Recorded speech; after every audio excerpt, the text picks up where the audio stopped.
Nosebleed, epistaxis. Nosebleeds, also called epistaxis, is a symptom. It can occur easily because of the location of the nose and the close to the surface location of blood vessels in the lining of your nose. Most nosebleeds can be handled at home, but certain should be checked by a physician. A nosebleed is blood loss from the tissue that lines your nose. It can affect both nostrils, but most often occurs in only one nostril.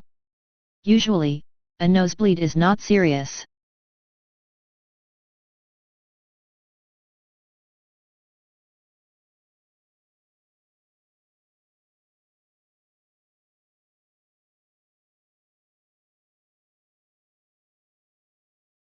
Types of nosebleeds.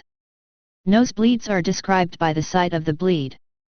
There are two main types and one is more serious than the other. Anterior nosebleed, it starts in the front of the nose on the lower part of the wall that separates the two sides of the nose, called the septum. This is the most common type of nosebleed and is usually not serious. These nosebleeds are more common in children and are usually able to be treated at home.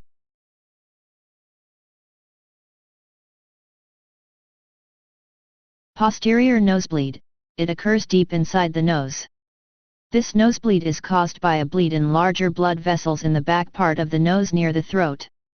This can be a more serious nosebleed than an anterior nosebleed. It can result in heavy bleeding, which may flow down the back of the throat. You may need medical attention right away for this type of nosebleed. This type of nosebleed is more common in adults.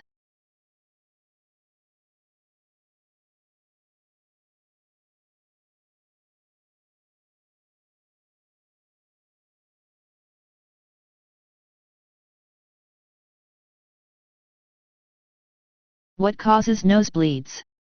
Two of the most common causes of nosebleeds are dryness, often caused by indoor heat in the winter, and nose picking.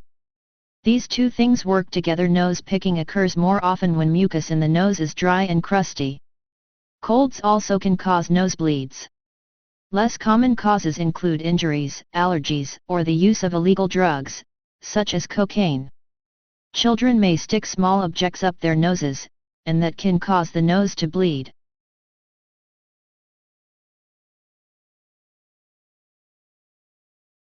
Pregnant women.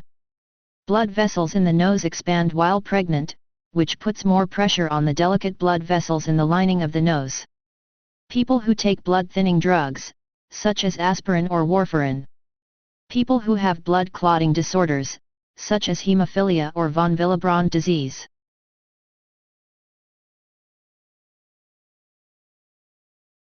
Treatments for nosebleeds. Treatments depend on the cause and could include nasal packing, gauze, special nasal sponges or foam, or an inflatable latex balloon is inserted into your nose to create pressure at the site of the bleed. The material is often left in place for 24 to 48 hours before being removed by a healthcare professional.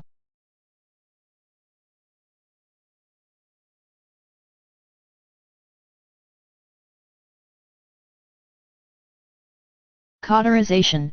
This procedure involves applying a chemical substance, silver nitrate, or heat energy, electrocautery, to seal the bleeding blood vessel. A local anesthetic is sprayed in the nostril first to numb the inside of your nose.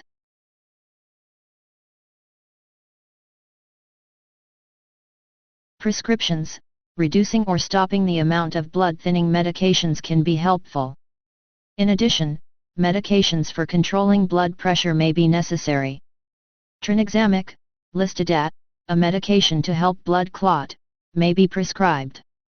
Ligation. In this procedure, the culprit blood vessel is tied off to stop the bleeding.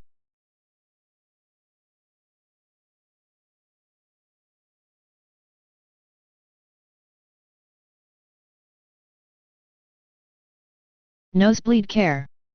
Sit upright and lean forward. By remaining upright, you reduce blood pressure in the veins of your nose. This discourages further bleeding. Sitting forward will help you avoid swallowing blood, which can irritate your stomach.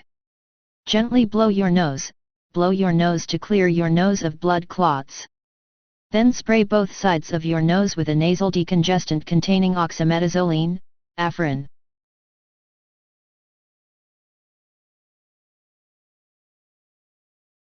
Pinch your nose, use your thumb and index finger to pinch your nostrils shut.